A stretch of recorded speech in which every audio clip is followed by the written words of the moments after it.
Bom dia a todos, bom dia a todas, bom dia para você que nos assiste pela Pop TV em Sobradinho e Porto Alegre ou nos escuta pela Cultural FM em Santa Catarina e no Rio Grande do Sul. Sejam todos muito bem-vindos e bem-vindas a mais um ICL Mercado e Investimentos. Hoje, terça-feira, dia de falar sobre a pressão que está vindo do Congresso para aprovação do IR. Parece que ninguém quer abrir mão dos seus próprios privilégios e estão querendo jogar isso, estão querendo jogar essa conta nas costas da população também, onde a corda sempre estoura, né? Para o lado mais fraco, para o lado de quem não tem poder político e econômico. Estão querendo jogar, inclusive, na conta da saúde e da educação. Então a gente vai falar sobre isso, vamos explicar por que é que existe esse tipo de pressão e esse tipo de jogada, quem interessa fazer esse tipo de coisa e por quê. Mas além disso, a gente também vai falar do Donald Trump, porque ele não cansa de aparecer aqui no nosso programa. Mais um dia, mais um episódio de Tarifa Fatal. Tarifa Fatal ainda bem que é novela, né? Porque se fosse filme estrangeiro, Donald Trump já ia estar querendo taxar. Agora Donald Trump, né, depois de ontem ter falado lá dos móveis de pia e de banheiro e de cozinha, dos caminhões, dos estofados, agora o alvo do Donald Trump são os filmes estrangeiros. Ele está querendo botar uma tarifa de 100% em filmes estrangeiros. Então a gente vai comentar isso, vamos falar também daquele imbróglio do shutdown, da paralisação que todo ano tem. Parece dia da marmota, todo ano ele volta a rondar, então a gente vai falar sobre esse assunto também. E tem aí alguns spoilerzinhos do filme da Argentina. Na verdade, a gente vai falar do Javier Milei, que está cada vez mais pressionado. Então vamos passar pela agenda, vamos entender aí o que é que já saiu, o que é que tem para sair, quem fala, quem não fala, para depois a gente já ver como foi o fechamento de ontem e discutir todos esses assuntos com vocês. Vamos lá, porque a 1h30, não foi nem tinha passado aí das 2 da manhã, 1h30 da manhã na Austrália, então já era decisão de política monetária na Austrália, a 1h30. Às 3 horas a gente teve vendas no varejo de agosto lá na Alemanha, lembrando aí que esse dado decepcionou na Alemanha, até teve um movimento bem ruim nas bolsas europeias hoje de manhã, tanto por conta dos filmes estrangeiros, como também essas vendas no varejo que decepcionaram. Já no Reino Unido, às 3 da manhã, teve o PIB do segundo trimestre, que esse ficou até ali mais dentro do esperado, não surpreendeu tanto, não teve decepção. Em seguida, na Finlândia, o presidente do Fed, o Philip Jefferson, discursa numa conferência internacional de política monetária, Philip Jefferson que vota. Então isso é importante porque ele tem decisão, né, poder de decisão e de voto lá na reunião de comitê de mercado aberto, né, que seria o Copom dos Estados Unidos, lá é chamado de FONC. E justamente a tradução é o Comitê de Mercado Aberto dos Estados Unidos. Então eles decidem a política monetária e Philip Jefferson vota aqui no caso. 8h30 da manhã no Brasil. Teve resultado primário do setor público consolidado de agosto, dado que o mercado fiscalista adora. Tudo que envolve resultado de setor público, o mercado olha de perto, porque o mercado é muito fiscalista. Às 9 horas da manhã aqui no Brasil tem PNAD contínua. Esse dado a gente traz amanhã para vocês.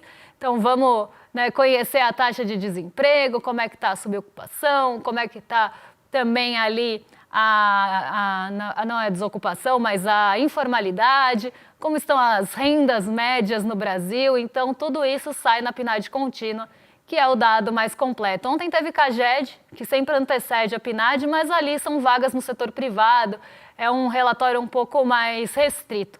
A PNAD contínua é mais ampla, né? Eu sempre faço esse paralelo quando a gente fala de Estados Unidos também. Mas vamos para o próximo quadro aqui, porque lá na Alemanha também saiu o CPI, mas aqui medição preliminar ainda, não é a medição final, às 9 horas. Então foi conhecido o índice de preços ao consumidor. Na Finlândia ainda tem Christine Lagarde falando, a presidente do Banco Central Europeu, na mesma conferência internacional que teve anteriormente o dirigente do Fed falando. Às 10h15 tem indicador de incerteza econômica de setembro, aquele que mostra como é que está o sentimento em relação à incerteza da economia brasileira, peso da mídia, o peso de notícias, tudo isso aí medido pela FGV.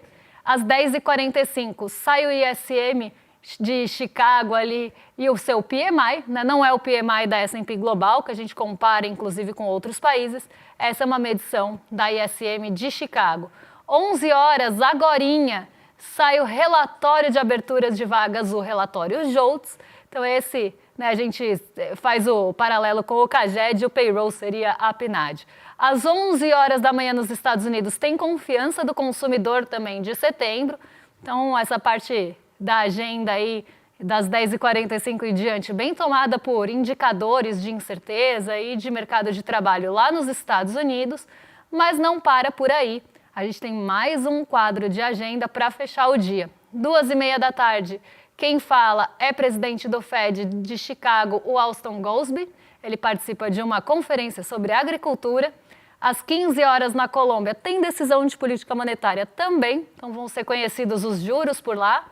8h10 nos Estados Unidos, quem fala é Lori Logan, que não tem poder de voto lá no comitê, mas é a presidente do Fed de Dallas. Às 9h30 no Japão, a gente conhece o PMI industrial, esse sem medição da S&P Global, então agora vai começar aquela temporada de dados da S&P Global e dos índices de gerente de compras, né? Os índices de atividade dos gerentes de compras. Vai ter aí uma enxurrada deles a partir de amanhã na agenda, começando hoje à noite pelo Japão. E nos Estados Unidos começa aquele prazo para evitar, né, o shutdown. Né? Na verdade, o prazo está terminando, porque é até dia 1º de outubro, conhecido como amanhã. E a gente vai explicar isso direitinho, porque é um embrolho e todo ano aparece, todo ano é a mesma polêmica, a mesma briga. Então vamos explicar e o que está acontecendo de pressão, inclusive, para esse shutdown ser evitado e o que está em jogo aqui. A gente já conta para vocês. Vamos passar aí pelo fechamento de ontem, porque a gente teve recorde sendo atingido na Bolsa durante o dia, mas o patamar não foi sustentado. A Bolsa acabou fechando um pouquinho abaixo desse recorde intradiário que foi alcançado, mas ainda assim com uma leve alta. O Ibovespa avançou 0,61%, dados econômicos no radar, Vale e bancos ali participando, né, do fechamento de ontem, mas vamos entender o que aconteceu para essa alta na Bolsa, queda do dólar. Foi um dia mais positivo aqui no Brasilzão, que inclusive, como já falei, a gente teve o recorde intradiário sendo alcançado, o fôlego não foi sustentado, então o índice fechou um pouquinho abaixo desse recorde, mas mesmo assim fechou em 0,61 de alta e o dólar caiu para 5,32, acompanhando a alta da Bolsa.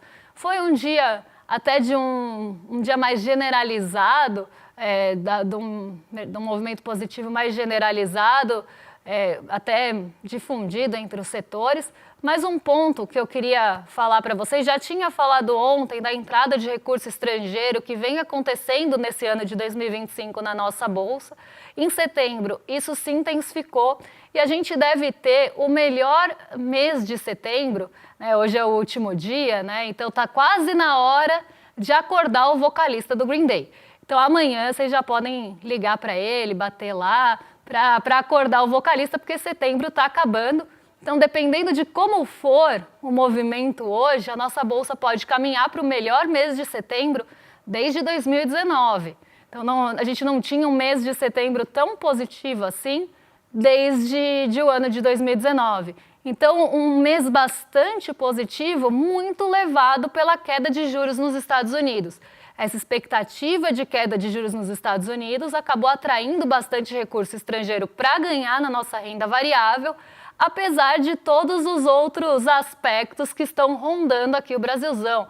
A incerteza em relação às tarifas, a lei Magnitsky, nada disso foi aí negativo o suficiente para levar a Bolsa para o terreno negativo, embora tenha tido ali alguns movimentos pontuais na Bolsa de queda por incerteza em relação a alguns setores. Mas apesar disso, a gente caminha para um mês de setembro bastante positivo e bastante positivo por esse recurso que entra aqui para ganhar na renda fixa e para ganhar na renda variável, até especulando com os nossos ativos. Não vamos ser inocentes de acreditar que esse recurso está aqui para fomentar alguma empresa brasileira, para ficar para o futuro, né, pensando no longo prazo. É mesmo um recurso especulativo que, do mesmo jeito que entra, pode sair se as coisas mudarem. Então isso precisa estar em mente, mas ainda assim, um mês bastante positivo no mercado financeiro e com essa expectativa aí de corte de juros nos Estados Unidos, trazendo recurso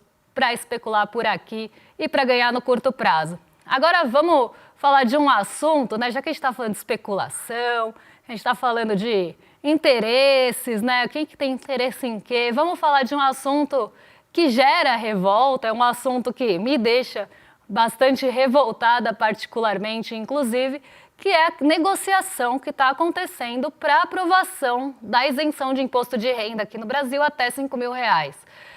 Para aprovação, né, como vocês estão vendo aí na manchete do nosso site, para aprovar a isenção de R. A oposição está querendo que o governo corte verba de saúde e educação. Isso para mim é um escárnio, né? Isso para mim é um esculacho, na verdade, porque você precisa tirar ali o recurso de outro lugar para cobrir o buraco, vamos pensar assim, como é dito por aí, que vai ficar da arrecadação do imposto de renda. Se você isenta até R$5.000, você deixa de arrecadar. Isso vai deixar ali um espaço que precisa ser coberto por outra coisa. E desde sempre, o ministro da Fazenda, Fernando Haddad, falou que precisava ter essa compensação para que a isenção do imposto de renda acontecesse, já que não dá para abrir mão desse recurso.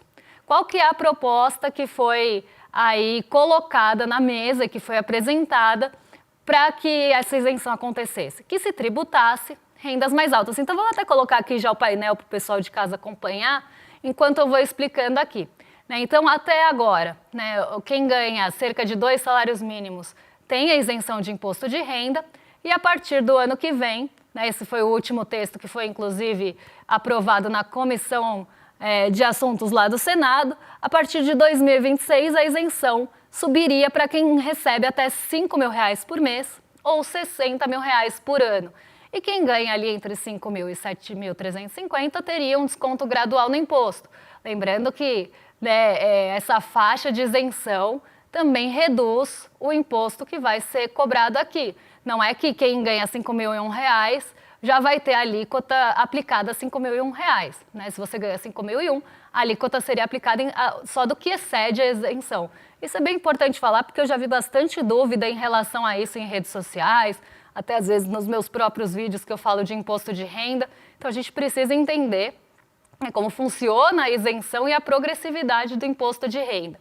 Nessa faixa de R$5.001 a R$7.350, teria um desconto gradual no imposto. Só que isso precisa ser compensado por outro lado. Então precisa pegar a arrecadação de alguém ou ter ali algo que cubra essa falta ou essa isenção que você está dando, que vai beneficiar muitos brasileiros, milhões de brasileiros. Então aqui a gente está falando de uma atualização, inclusive, que tem defasagem sim na tabela de imposto de renda e que precisa acontecer para que você tenha um pouquinho, um começo, um início, um sopro de justiça tributária aqui no Brasil, que tem uma forma de tributação tão desigual.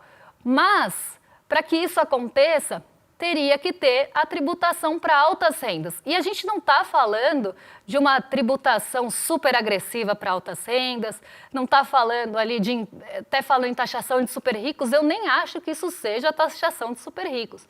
É um começo também, um sopro, um ventinho de justiça tributária também acontecendo, né, de diminuição da desigualdade tributária. Então vamos ver aí como é que fica a taxação para altas rendas. Vamos colocar aí na tela para o pessoal de casa acompanhar. Não, pelo amor de Deus, me tira daí. Olha o frame que vocês colocam, pelo amor de Deus. Deus me defenderei. Vamos lá para o painel, só para eu explicar altas rendas. E a gente... Não, é o anterior mesmo, gente. Pode deixar lá. Bom, não tem problema. Entraria em vigor em 2026... Valeria para rendas acima de 600 mil por ano, tá? Então a gente está falando de R$50.000 por mês ou R$600.000 por ano e seria uma alíquota progressiva até 10%. Então não quer dizer que quem ganha R$50.000 por mês já vai começar a pagar 10%. Ela vai progredindo até uma faixa, né? E você chegando nesse teto, aí sim 10% de alíquota. Chegando no teto, a gente tem que seria o teto de 1,2 milhões ou 1 milhão e 200 por ano, o dobro, né, do que a gente está falando do início da tributação, você chega a 10% para rendimentos acima de 1 milhão e 200 ano. Então, tem uma faixa ainda que vai se esticando até chegar nos 10% de tributação. Não é que quem ganha 50 ou 600 mil por ano, né, 50 mil mês ou 600 mil por ano, já vai começar pagando 10. Isso vai progredindo também. Só que já foi o suficiente, esse soprinho de tentar diminuir a desigualdade tributária já começou a virar uma gritaria, porque precisa dessa compensação. E outras pessoas que seriam tributadas são os lucros e dividendos, que a gente teve um spoilerzinho, então já vou passar por isso. Os lucros e dividendos que hoje são isentos no Brasil e só em mais 2 países a gente tem isenção de lucros e dividendos, entrariam nessa composição de renda. Então, para os 50 mil reais, se você recebe hoje 50 mil reais por mês em lucros e dividendos, você não paga imposto de renda. Essas pessoas começariam a ter uma contribuição, a ter uma participação nessa contribuição para que exista a isenção tributária para as pessoas que ganham até 5 mil reais. Nada mais justo de alguém que nunca contribuiu com o imposto de renda começar a contribuir com um pouquinho ali para o país, até pensando em igualdade e justiça tributária. Só que isso já foi suficiente para gerar gritaria, para gerar descontentamento, principalmente porque essas pessoas não querem pagar. Então a gente até separou um trechinho, agora sim, o trechinho do nosso documentário que fala sobre isso para a gente entender esse movimento do corte da saúde e da educação. Então vamos passar o VT e depois eu explico para vocês. O Congresso brasileiro faz um verdadeiro muro contra as reformas propostas pelo governo quando o assunto é tributação. E daí tem bancada para todo gosto. E elas já somam 4 Bs: bala, boi, bíblia e bets, cada um defendendo o seu quadrado. O primeiro buchicho que deixou o Congresso eriçado foi a proposta de isenção de imposto para pessoas com renda até 5 mil reais. Muita gente criticou a proposta, muita gente considerou a proposta inexequível, mas nós estamos seguros de que ela apontava um caminho para começar a reverter a péssima distribuição de renda que nós enfrentamos no Brasil. E aí começa a gritaria, né? Esse muro contra a reforma que começa a ser levantado ali é justamente pela compensação. Ninguém quer votar contra a isenção, mas as pessoas estão pensando na compensação que atinge quem? Atinge elas. Então o próprio Congresso está ali tentando achar formas de não ser ali tributado, de não cair nas pessoas com maiores rendas. E aí que ideia genial que eles tiveram, né? Que ideia genial a oposição teve para compensação do imposto de renda, já que ninguém quer mexer nos seus próprios privilégios. Eu acho muito interessante, eu sempre falo que existe um fiscalismo seletivo. É todo mundo muito fiscalista. Todo mundo quer corte, todo mundo quer olhar para o fiscal, todo mundo quer um fiscal contidinho e dentro lá das metas de déficit, mas ninguém quer abrir mão dos próprios privilégios. Eu acho isso muito curioso aqui no Brasil. A gente tem uma série de jabuticabas tributárias aqui no país que surgem e se mantêm justamente porque as pessoas não querem abrir mão dos próprios privilégios. E aí começa a surgir esse tipo de distorção. Quando existe uma discussão para que comece a ter o fim desses privilégios ou algum início de justiça tributária, aí vira, né, uma faladeira só, uma choradeira só, uma gritaria, justamente porque aí você está colocando a mão num vespeiro que ninguém quer que mexa.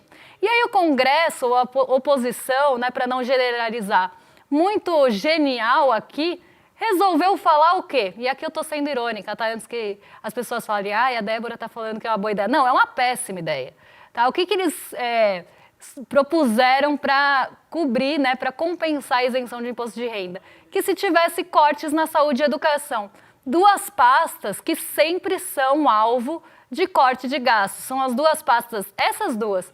e a dos benefícios sociais são as preferidas para corte de gasto. Sempre que começa uma discussão de corte ou de algum ajuste que precisa ser feito, essas 3 pastas são as primeiras que aparecem como alvo. E isso interessa e muito, não só à iniciativa privada, como também ali ao Congresso, por serem pastas até mais fracas, eu diria, ou que você está mexendo com pessoas que não têm poder político-econômico, principalmente quando se fala de benefícios sociais. Então, são pastas que vocês mexem, né, que o Congresso mexe, que não desagrada, quer dizer, desagrada a população, mas a população não tem força para lutar ali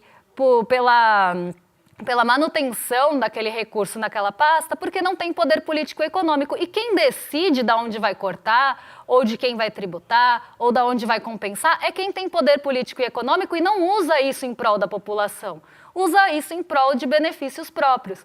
Então, é sempre uma camada ali privilegiada da população que tem poder político e econômico que ou está defendendo o interesse de uma iniciativa privada ou seus próprios interesses mesmo, na cara dura, escancarado, para todo mundo ver. E aí falar de cortar saúde e educação, a gente está falando de cortar dinheiro de posto de saúde, a gente está falando de cortar dinheiro de remédio, a gente está falando de cortar dinheiro da educação. Que projeto é esse? Né? Só para você não abrir mão de um pequeno privilégio de começar a pagar um pouquinho de imposto de renda que você nunca pagou e que você não pode contribuir para o país com uma pequena fatia. Ninguém está falando de tributação de super ricos como deveria ser. A gente está falando de um começo, de um primeiro degrau, de um primeiro passo para que a gente comece a ter uma tributação que só 3 países não têm, por exemplo, dos lucros e dividendos. Mas isso já parece tão ali grandioso que ninguém quer abrir mão. E aí joga nas costas de quem? Joga no lombo de quem? Do trabalhador, da pessoa que não tem poder político e econômico, e ele que arque com as consequências disso. Então a corda sempre rompe para o lado mais fraco, porque a gente tem uma boa parte do Congresso que está ali só para manutenção dos seus próprios privilégios, e não só isso, para defender os seus próprios interesses e interesses de quem eles estão representando ali, que não é o povo. Então isso precisa ficar muito claro para a gente não cair nesse tipo de cilada aqui de cortar saúde e educação para isentar IR. É um contrapeso muito injusto. É uma compensação que não tem que ser feita. Isso é jogar de novo nas costas da população só porque a pessoa não quer começar a pagar um pouquinho de imposto de renda, e ninguém está falando de alíquotas altas, ninguém está falando de uma super tributação pesada, como até deveria ser. Mas isso já é suficiente para incomodar e já é um vespeiro que, quando você começa a cutucar, dá toda essa gritaria, né? Não à toa, aí que a gente fala no documentário bastante sobre isso, né? Quanto custam os privilégios dos ricos e por que é que a conta sempre fica para os pobres, para o trabalhador, para os benefícios sociais, para a saúde e para a educação, que aí é muito fácil jogar nas costas da população que não vai ter ali o poder político e econômico para mudar isso. E as pessoas, né, a população precisa saber disso e, inclusive, brigar por essa compensação ser feita na forma certa, que é taxando, sim, quem recebe mais de 50 mil reais, quem recebe lucros e dividendos, para que a gente comece a ter um pouquinho de justiça tributária. Eu vou falar rapidamente do shutdown lá nos Estados Unidos, porque isso está mexendo também, nossa, bati aqui na mesinha, isso está mexendo com os ânimos dos mercados e está sendo muito falado. E eu acho que é importante a gente entender de uma vez por todas o que é esse shutdown, o que é essa paralisação e por que todo ano acontece, né? Parece que todo ano é dia da marmota. A gente acorda lá no fim de setembro junto com o cara do Green Day e aí começa esse blá blá blá de paralisação, de shutdown. Então, o que leva a isso e como é que é feito esse processo e por que esse fantasma sempre volta a rondar? Né? É a nova reprise da sessão da tarde de Ghost, só que é Ghost do outro lado do orçamento. É um fantasma que todo ano ronda. Olha aí ele aí, o fantasma do shutdown, rondando agora Donald Trump, que falou, inclusive, em demissão em massa. Eu nunca vi uma pessoa que gosta tanto de demitir como Donald Trump. Não à toa que ele tinha o aprendiz. Né? A gente estava até falando na redação, e eu peguei aqui o exemplo para passar para vocês. A gente estava falando na redação se você coloca Donald Trump demite, o que aparece? Aí aparece demite estatística, demite juízes, demite funcionários públicos, demite promotora, demite procuradores, demite responsável por estatísticas, demite por chefe de estatística, demite diretora do FED. Então, nunca vi alguém que gosta tanto de demitir gente. E o shutdown, né, acho que não vai dar tempo, vamos até colocar aqui só de apoio para o pessoal em casa entender o que é, mas o shutdown é um momento que acontece lá nos Estados Unidos, né, o fechamento do governo, por isso que falam shutdown ou paralisação. É quando o Congresso não aprova o orçamento de lá, e aí o ano fiscal, que começa no dia 1º de outubro e vai até o dia 30 de setembro, que no caso é hoje, tem, né, precisa dessa aprovação do Congresso para que você continue tendo ali os gastos públicos e o orçamento público precisa estar aprovado, senão pode entrar em paralisação. E aí existe uma proposta de orçamento que é enviada para o Congresso analisa e vai modificando as propostas e no final isso vai ser aprovado pelas duas casas e sancionado pelo presidente lá no final. E aí que está o imbróglio, é aí que começa o imbróglio, porque começa uma briga entre as casas, né? Começa uma briga ali pelo orçamento, às vezes uma parte do Congresso ali, que é um orçamento mais rígido, com mais austeridade, outros querem privilegiar os gastos públicos, e a não aprovação disso leva ali à paralisação de algumas agências, enfim, começa essa paralisação. E todo ano é a mesma coisa, todo ano ele é aprovado, mas sempre tem essa discussão e essa eminência de paralisação. E aí Donald Trump, que gosta muito de demitir, gosta de botar o dedo em riste e falar "you're fired", já começou a fazer ameaças. Se o orçamento... E isso é muito interessante. Era aqui que eu queria chegar. O fantasma lá está rondando Donald Trump à la Ghost. Então ele está ali, né? O Donald Trump está tentando fazer uma cerâmica e o shutdown está no cangote dele. E aí começa essa briga, né, pelo orçamento, que aprova o que não aprova, e está chegando o limite. Hoje é dia 30 de setembro, o limite é amanhã. E como não está aprovado, Donald Trump começou a pressionar do jeitinho que ele mais gosta, do jeitinho de cima para baixo. Olha o que ele falou. Vamos até colocar aqui na tela para o pessoal de casa acompanhar, mas ele falou, vamos cortar muitas das pessoas que pudermos cortar de forma permanente. Então ele já está ameaçando uma demissão em massa. Só que não é uma demissão em massa qualquer. Olha isso que ele falou aqui. Em um memorando divulgado na noite da quarta-feira, o Escritório de Gestão e Orçamento informou que as agências devem considerar uma redução de pessoal para programas federais cujo financiamento expira na próxima semana. Então aqui, né, nesse vai não vai do shutdown, teve um memorando que falou que talvez tenha que enxugar o orçamento federal e não é em qualquer lugar, é no pessoal. Né? Então vai demitir pessoas como ele falou aqui. E aí expira na próxima semana e que não tenham outras fontes de recurso. Então, se você não tem outra fonte de recurso, depende do orçamento que precisa ser aprovado, ele quer que demita. E aí, fontes de recurso, que não tenham fontes de recurso e que não estejam alinhados com a prioridade do presidente Donald Trump. Então, não é qualquer um que tem que demitir, né? Tem que demitir quem não está alinhado com o presidente. Essa é uma forma, inclusive, dele colocar pressão nessa aprovação de orçamento para que seja feita mais rápido possível. Então, bota essa pressão para que seja aprovado, não tenha paralisação, porque a ameaça dele é demitir as pessoas que não estão alinhadas com ele.